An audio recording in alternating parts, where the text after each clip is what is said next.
ഞാനിന്നൊരു എണ്ണ കാച്ചാൻ പോവുകയാണേ. ഇനി കുറച്ച് ഹെയർ കെയർ ആവാം. അപ്പോൾ എങ്ങനെ ഉണ്ടാക്കുകയെന്ന് അറിയട്ടെ? കമോൺ. എണ്ണ കാച്ചാൻ കുറേ ദിവസമായിട്ട് വിചാരിക്കുന്നുണ്ട്. അപ്പോൾ അതിന് കുറച്ച് സാധനങ്ങളൊക്കെ ആവശ്യമുണ്ട്. അതാദ്യം പറിച്ചെടുക്കാം. ചെമ്പരത്തിയുടെ ഇലയും പൂവും മസ്റ്റായിട്ട് വേണം. പിന്നെ ഇതായത് പനിക്കൂർക്ക, മൈലാഞ്ചി, പൂവാങ്കുരുന്നില, കീഴാർനെല്ലി, കഞ്ഞുണ്ണി. പിന്നെ വേണ്ടത് നല്ല നാടൻ കറിവേപ്പിലയാണ്. കറിയിലിടാനായിട്ട് പെസ്റ്റിസൈഡ് യൂസ് ചെയ്തതായാലും കുഴപ്പമില്ല. തലയിൽ തയ്ക്കാൻ നാടൻ നിർബന്ധമാണ്. ആര്യവേപ്പ്, തുളസി, ചുവന്നുള്ളി, കരിഞ്ജീരകം, ഉലുവ. അപ്പം നമുക്ക് നീരിറക്കാനുള്ള ഇൻഗ്രീഡിയൻസ് ഒക്കെ സെറ്റായിട്ടുണ്ട്. ഇനി ഇതെല്ലാം ഒന്ന് കഴുകിയെടുക്കാം. ഇനി ഇതെല്ലാം മിക്സിയിലിട്ട് നന്നായിട്ട് അരച്ചെടുക്കാം. ഉലുവ ആദ്യമേ വെള്ളത്തിലിട്ടേക്കണം, എന്നാലേ അരയ്ക്കാനാവുമ്പോഴേക്കും പൊതിർന്ന് വരുള്ളൂ. നന്നായിട്ട് ഫില്ല് ചെയ്ത് കൊടുക്കാം കേട്ടോ, കാരണം അടിച്ചു വരുമ്പോൾ അത്രയൊന്നും ഉണ്ടാവില്ല. വെള്ളം ചേർക്കരുത്, പകരം കറ്റാർവാഴ ചേർത്ത് കൊടുക്കാം.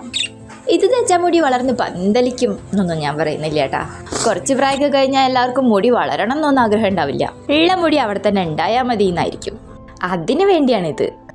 അപ്പോൾ അടുപ്പൊക്കെ സെറ്റായിട്ടുണ്ട്. ഇനി കാര്യപരിപാടിയിലേക്ക് കടക്കാം. നല്ല കാച്ചിയ വെളിച്ചെണ്ണയാണ് കേട്ടോ ഒഴിച്ചെടുക്കുന്നത്. സോറി, ആട്ടിയ വെളിച്ചെണ്ണ.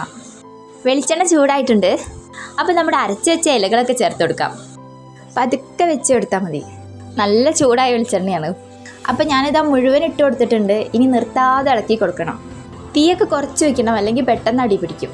അപ്പോഴത്തേക്ക് ഇങ്ങനെ കുറച്ച് സമയം ഇളക്കി കൊടുക്കാം. കുറച്ച് കഴിഞ്ഞപ്പോഴാണ് എനിക്ക് ഇൻഡിഗോ പൗഡർ കിട്ടിയത്, നീലമരിയുടെ പൊടി. അപ്പോൾ അതും കൂടെ ചേർത്ത് കൊടുത്ത്. അപ്പോൾ ഇനി ഇതാ ഇങ്ങനെ നിർത്താതെ ഇളക്കി കൊടുക്കാം. ഏകദേശം റെഡി ആയിട്ടുണ്ട് കേട്ടോ. ഒരു 25 മിനിറ്റോളൊക്കെ ഇളക്കി കൊടുത്തിട്ടുണ്ട്. ഇലയുടെ ഒക്കെ പച്ചനിറം നന്നായിട്ട് മാറിയിട്ടുണ്ട്. ഇനി ചൂടാറിയതിന് ശേഷം എണ്ണ അരിച്ചിട്ട് ഒരു ബോട്ടിലിൽ മാറ്റി സൂക്ഷിച്ച് വെക്കാം. അപ്പോൾ എണ്ണ റെഡി ആയിട്ടുണ്ട്. ഇനി ഇത് തേച്ചിട്ടെങ്കിലും മുടി വളർന്നാൽ മതി.